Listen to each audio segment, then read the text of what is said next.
Hi mga moms! For today's mini vlog, heto na nga at sasagutin ko yung dati nyo pang katanungan kung bakit wala nga ba kaming kasambahay.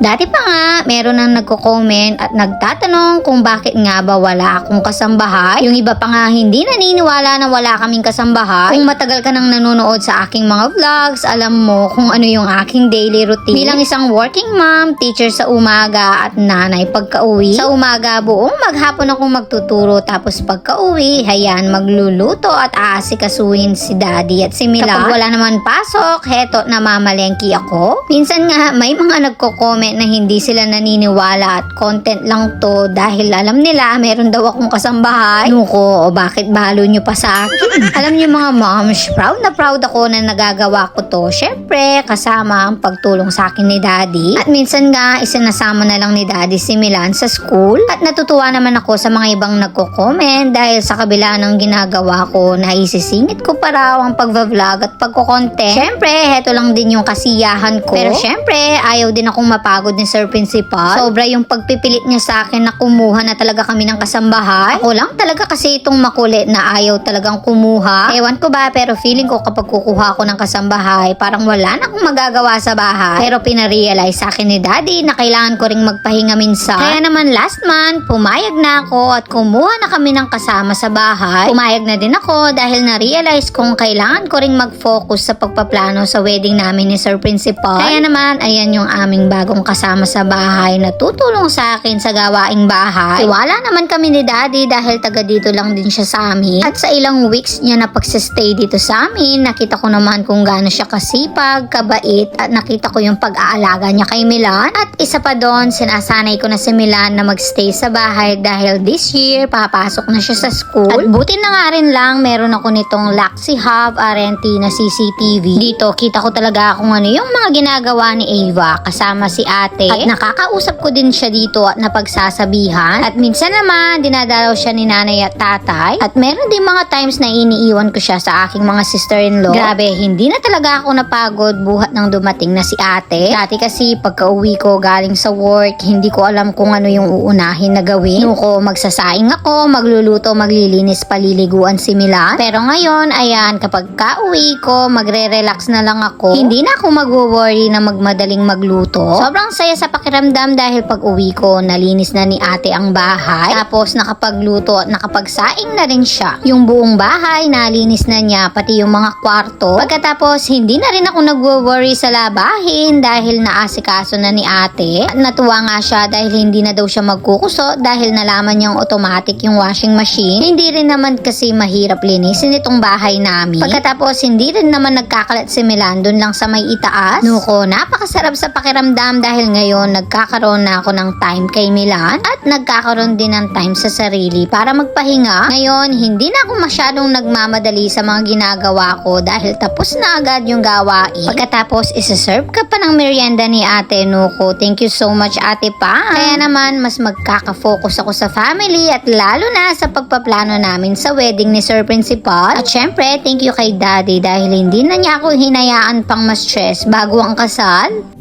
Gusto daw niya kasi hindi ako stress at malago ako sa kasal. Syempre, minsanan lang ikakasal, kaya naman gagalingan na namin sa pagpaplano. Kita nyo yan, ati ko pa talagang pa-notebook. Sobrang hands-on talaga namin ni daddy sa pagpaplano. At syempre, dahil naiiwan na namin sa bahay na may kasama si Milan, ayan, nakakapag-date na kami ni Sir Principal. At dahil meron na rin kaming kasama sa bahay, siguro after ng kasal, nuko, pwede nang masundan si Milan. O siya, hanggang dyan na lang. Thank you so much for watching.